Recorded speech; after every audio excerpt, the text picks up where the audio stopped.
ರೆಂಬೆನಲ್ಲಿ ಹಣ್ಣಾದರೆ 60 ರೆಂಬೆ ಇದ್ದರೆ 6 7 42 400 ಹಣ್ಣಾಗುತ್ತೆ. 400 ಹುಳ ಒಂದು ಮರದಲ್ಲಿ ಹಣ್ಣಾದರೆ 800 ಗ್ರಾಮ್ ಬರುತ್ತೆ. ಇದು 2ನೇ ವರ್ಷಕ್ಕೆ. ಮೊದಲನೇ ವರ್ಷಕ್ಕೆ ನಮ್ಗೆ ಅದರಲ್ಲಿ ಒಂದು ಎಷ್ಟು ಸಾಕು, ಅರ್ಧ kg ಬರಲಿ. ಈಗ ಇದೇನಿದೆ ಇನ್ನು ಇದು ವರ್ಷದ ಗಿಡ ಅನ್ನೋಕ್ಕಾಗಲ್ಲ. ಇದನ್ನು ಜನವರಿ 2ಕ್ಕೆ ನಾಟಿ ಸ್ಟೇಜಲ್ಲಿ ನಾವು ಇದನ್ನು ವಯಸ್ಸು ಲೆಕ್ಕ ಹಾಕೋಕ್ಕಾಗಲ್ಲ. ನಾಟಿ ಸ್ಟೇಜು ಲೆಕ್ಕ ಹಾಕಿ 2ನೇ ವರ್ಷಕ್ಕೆ ಹೋಗ್ತೀವಲ್ಲ, 2ನೇ ವರ್ಷಕ್ಕೆ ಹೋದಾಗ ನಮಗಿದು 1 ವರ್ಷದ ಗಿಡ ಅಂತ. ಈಗ ನಮಗೇನು ರಿಸ್ಕ್ ಆಗಲ್ಲ ನೋಡ್ರಿ. ಈಗ ಆರಾಮಾಗಿ ಗುಣಿ ಮಾಡಿರೋದು, ಗುಣಿ ಮಾಡ್ಬೇಕಾದ್ರೆ 1 ಎಕರೆಗೆ ಏನು 3 ಅಡಿಗೆ 3 ಅಡಿ ನಾವು ಗುಂಡಿ ತೋಡಿದ್ದೀವಿ.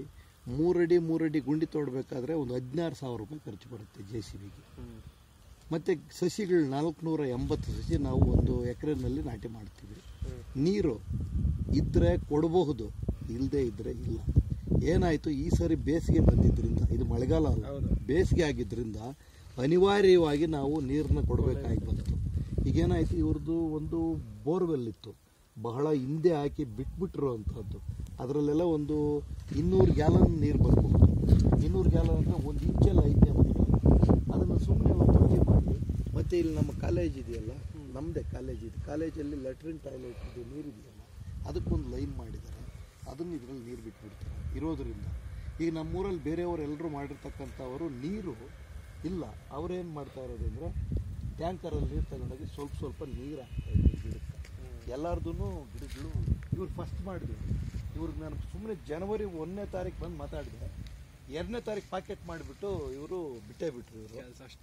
ಇವರು ಹುಳ ಸಾಕೋದನ್ನು ಬಿಟ್ಟು 25 ವರ್ಷ ಮುಗಿದ್ಬಿಟ್ಟಿತ್ತು ಇವ್ರದ್ದು. ಅದಕ್ಕೆ ಹಿಂದೆ ಮೇಯಿಸಿದ್ದವರು. ಇನ್ನೆಲ್ಲ ನಾವು ಹಳಬ್ರು ಹುಳ ಸಾಕ್ತಾ ಇದ್ದವರೆಲ್ಲ ಸ್ವಲ್ಪ ತಡವಾಗಿ, ನಮ್ಮ ತೋಟದಲ್ಲಿ ನಮ್ಮದು ಒಂದು 2 ಕಿಲೋಮೀಟ್ರ್ ಆಗುತ್ತೆ. ನಾವು ಈಗ ಹೋದ ವಾರ ಪ್ಲಾಂಟೇಶನ್ ಮಾಡಿದ್ದೀವಿ, ಗುಂಡಿ ತೋಡಿದ್ದಿತ್ತು.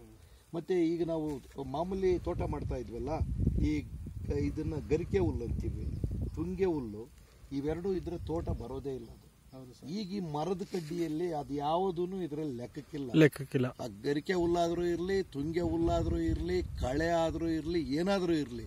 ಕಾರಣ ಏನು, ಇದು ಗಿಡ ಅಲ್ಲ, ಇದು ಮರ. ನಾವೇನು ಮಾಡಿದ್ವಿ, ಮರನ ಗಿಡ ಮಾಡ್ಕೊಂಡ್ಬಿಟ್ಟಿದ್ವಿ 100 ವರ್ಷದಿಂದ.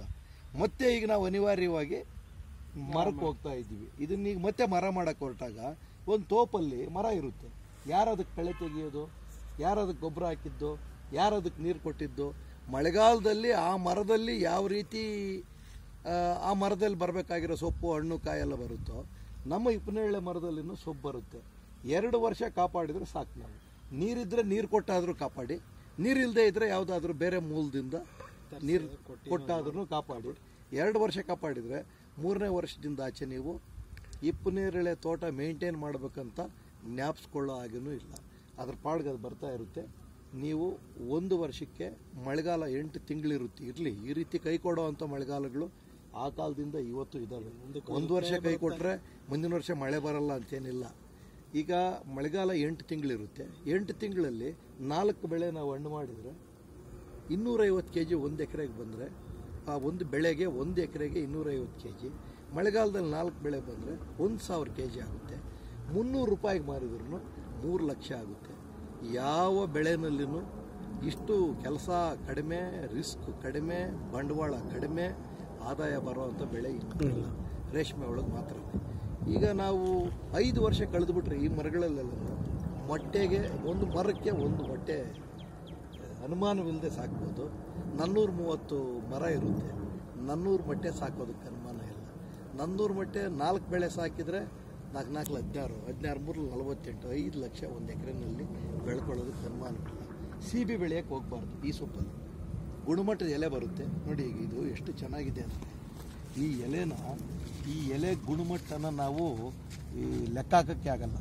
ಈಗ ಸಂಶೋಧನಾ ಕೇಂದ್ರದವರು, ನಮ್ಮ ರಾಜ್ಯ ರೇಷ್ಮೆ ಇಲಾಖೆಯವರು ಹೇಳೋದೇನೆಂದರೆ, ಒಂದು ಎಲೆ 5.5 ಗ್ರಾಮ್ ಬಂದರೆ ಬೈವೋಲ್ಟಿನ್ ಹುಳ ಸಾಕಲಿಕ್ಕೆ ಅದು ಬಹಳ ಯೋಗ್ಯವಾದ ಎಲೆ ಅಂತ. ಇದು 7-8-10 ಗ್ರಾಮ್ ಬರುತ್ತೆ ಒಂದು ಎಲೆ, 7-8-10 ಗ್ರಾಮ್. ಇಂಥದ್ದು 2 ಎಲೆ ಆದರೆ ಒಂದು ಹುಳ ಅದು ಪೂರ್ತಿ ತಿಂದು ಹಣ್ಣಾಗುತ್ತೆ. ಬೈವೋಲ್ಟಿನ್ಗೆ ಗುಣಮಟ್ಟದ ಎಲೆ ಆಗುತ್ತಿದ್ದು. ಗುಣಮಟ್ಟದ ಎಲೆ ಆದಾಗ ಆರಾಮಾಗಿ ಬೈವೋಲ್ಟಿನ್ ಸಾಕಿದರೆ ಖರ್ಚು ಕಡಿಮೆ, ಗೂಡು ಕೈಗೆ ಬರುತ್ತೆ, ಮಾರ್ಕೆಟಲ್ಲಿ ಬೆಲೆನೂ ಹೆಚ್ಚಾಗುತ್ತೆ. ಖರ್ಚು ರಿಸ್ಕ್ ಎರಡೂ ಕಡಿಮೆ ಬಯೋಲ್ಟಿನ್ ಬೆಳೀಲಿಕ್ಕೆ. ಅದಕ್ಕೆ ನಾವೇನು ನಮ್ಮ ಕೋಲಾರ ಪದ್ಧತಿ ಇತ್ತು, ಈ ಪದ್ಧತಿನ ಈಗ ನಮಗೆ ಸತೀಶ್ ಅಂತ ಕಮಿಷನರ್ ಒಬ್ಬರು ಬಂದಿದ್ದಾರೆ. MSc ರೇಷ್ಮೆ ಕೃಷಿ ಮಾಡಿ ಕಮಿಷನರ್ ಆಗಿರೋದು ಇವರೇ ಮೊದಲನೇವರು. ಇವ್ರ ನಂತರ ಇನ್ಯಾರು ಬರೋಲ್ಲ, ಇವರೇ ಕೊನೆಯವರು.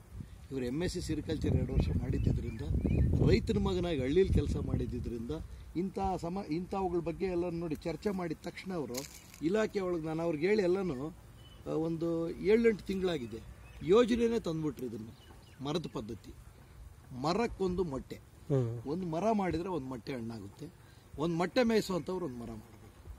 ಆ ರೀತಿ ಈಗ ರಾಜ್ಯದಲ್ಲಿ ಇದೊಂದು ಯೋಜನೆ ತರ್ತಾ ಇದ್ದಾರೆ. ಈಗ ಈ ಯೋಜನೆನ ನಾವೆಲ್ಲರೂ ಅಳವಡಿಸ್ಕೊಂಡ್ರೆ ಉತ್ಪಾದನಾ ವೆಚ್ಚ ಕಡಿಮೆ, ಆದಾಯ ಜಾಸ್ತಿ, ಸುಸ್ಥಿರವಾಗಿ ರೇಷ್ಮೆ ಕೃಷಿ ಮಾಡ್ಬೋದು. ಮರ ಆಗಿಬಿಟ್ರೆ ಈಗ ಅದಕ್ಕೆ ಯಾರು, ಈಗ ಮರ ಇದೆ ಅಲ್ಲಿ ಪಕ್ಕದಲ್ಲಿ, ಈ ಕಡೆ ಮರಗಳಿದ್ದಾವೆ, ಈ ಮರಗಳಿಗೆಲ್ಲ ಯಾರು ನೀರು ಹಾಕಿದವ್ರು ಯಾರು, ಗೊಬ್ಬರ ಹಾಕಿದವ್ರು ಯಾರು ಇಲ್ಲ. ಅಕಸ್ಮಾತ್ ನಾವು ಮನೇಲಿ ಜನ ಇದ್ದೀವಿ, ನಮ್ಮ ತಿಪ್ಪೆಯಲ್ಲಿ ಗೊಬ್ಬರ ಇದೆ, ನಮ್ಮ ಬೋರ್ವೆಲ್ಲಲ್ಲಿ ನೀರಿದೆ, ನಾವು ನೀರು ಕೊಡ್ತೀವಿ, ಗೊಬ್ಬರ ಕೊಡ್ತೀವಿ, ತೋಟ ಭಾಳ ಹಸನಾಗಿ ಇಟ್ಕೊಳ್ತೀವಿ ಅಂದರೆ ಇಡೀ ಸಂತೋಷ. ಆಗೇನಾಗುತ್ತೆ, ಈಗೇನು ಉತ್ಪಾದನೆ ಬರುತ್ತೆ, ಇನ್ನು ಸ್ವಲ್ಪ ಹೆಚ್ಚಿನ ಉತ್ಪಾದನೆ ಬರುತ್ತೆ, ಇನ್ನು ಸ್ವಲ್ಪ ಹೆಚ್ಚು ಉತ್ಪಾದನೆ ಬರುತ್ತೆ. ಇದು ಈಗ ನಮ್ಮಲ್ಲಿ ಎಲ್ಲರೂ ನಾವೀಗ ಈ ಪದ್ಧತಿಗೆ ಹೊರಟಿದ್ದೀವಿ. ಈಗ 1300 ಎಕರೆ ಕೋಲಾರ ಚಿಕ್ಕಬಳ್ಳಾಪುರದಲ್ಲಿ ಆಗಿದೆ. ಇದು ರಾಜ್ಯಾದ್ಯಂತ ವ್ಯಾಪಕವಾಗಿ ಇದನ್ನೇ ಮಾಡೋದಕ್ಕೆ ಹೊರಟಿದ್ದಾರೆ. ಸರ್ಕಾರದ ಮುಂದೆ ಇರೋದು ಇದೊಂದೇ ಒಂದೇ ಯೋಜನೆ. ಈಗ ನಾನು ಅವ್ರಿಗೆ ಅದನ್ನು ಹೇಳ್ತಾ ಇದ್ದೀನಿ, ಒಂದು ಮರ ಮಾಡಿದರೆ ಒಂದು ಮೊಟ್ಟೆ ಸಾಕ್ಬೋದು, ಮರಕ್ಕೊಂದು ಮೊಟ್ಟೆ, ಒಂದು ಮೊಟ್ಟೆ ಸಾಕ್ತಾ ಇರೋವಂಥವರು ಒಂದು ಮರ ಮಾಡಬೇಕು. ಇಷ್ಟು ಮಾಡಿದರೆ ಈಗ ನಾವು 360 ರೂಪಾಯಿ ಖರ್ಚು ಬರುತ್ತೆ. ಈಗ ನಾವೇನು ಹಳ್ಳಿಯಿಂದ ದಿಲ್ಲಿವರೆಗೂ ರೇಷ್ಮೆ ಗೂಡಿನ ಬೆಲೆ ಇಲ್ಲ ಅಂತ ಹೋರಾಟ ಮಾಡ್ತಾ ಇದ್ದೀವಿ. ಬೇರೆ ದೇಶದಿಂದ ತರಿಸುವಂಥ ದಾರದ ಮೇಲೆ ಸುಂಕ ಕಡಿಮೆ ಮಾಡಿರೋದ್ರಿಂದ ನಾವು ಇಲ್ಲಿ ಕಷ್ಟಕ್ಕೆ ಸಿಕ್ಕಿದ್ದೀವಿ ಅಂತೇಳಿ ಇವತ್ತು ನಾವು ಅದನ್ನು ಗಟ್ಟಿಯಾದ ಹೋರಾಟ ಮಾಡ್ತಾ ಇದ್ದೀವಿ. ನಾಳೆ ನಾವು ಹೋರಾಟ ಅಗತ್ಯನೇ ಬರೋದಿಲ್ಲ. ಏನು ಅಂದರೆ ನಮ್ಮ ಉತ್ಪಾದನಾ ವೆಚ್ಚ ಕಡಿಮೆ ಆದಾಗ, ಆದಾಯ ಹೆಚ್ಚಾದಾಗ, ಒಂದು 10 ರೂಪಾಯಿ ಹೆಚ್ಚು ಕಡಿಮೆ ಆಗುತ್ತೆ, ಹೋಗುತ್ತೆ, ನಡ್ಕೊಂಡು ಹೋಗುತ್ತೆ ಅಂತೇಳಿ ಬಿಡ್ಬೋದು. ಆ ಥರ ದಿನಗಳು ಹತ್ತಿರದಲ್ಲಿದ್ದಾವೆ. ಅದಕ್ಕೆ ಏನಂದರೆ, ನೀವು ಈಗ ಹಾಲಿ ಯಾವ ರೀತಿಯ ತೋಟಗಳಿದ್ದಾವೋ ಅವುಗಳನ್ನ ಈ ರೀತಿ ಬದಲಾವಣೆ ಮಾಡಿ, ನಾವು ಹಳೆ ತೋಟಗಳನ್ನ ಬದಲು ಮಾಡಿರೋದನ್ನು ನಿಮ್ಗೆ ತೋರಿಸ್ತೀನಿ. ಒಂದು ಕಡೆ ಮರ ಬರ್ತಾ ಇರಬೇಕು, ಇನ್ನೊಂದು ಕಡೆ ನಾವು ಹಳೆ ಪದ್ಧತಿಯಲ್ಲಿ ಬೆಳೀತಾ ಇದ್ವಲ್ಲ ಸೊಪ್ಪು, ಅದನ್ನು ನಮಗೆ ಸಿಗಬೇಕು. ಇದು 1 ವರ್ಷ ಗಿಡ ಆದಮೇಲೆ ಅದನ್ನು ನಾವು ತೆಗೆಯೋದು ಅಂತ ಮಾಡಿದ್ದೀವಿ. ಅದನ್ನು ಈಗ ನೀವು ನೋಡೇ ರೀತಿ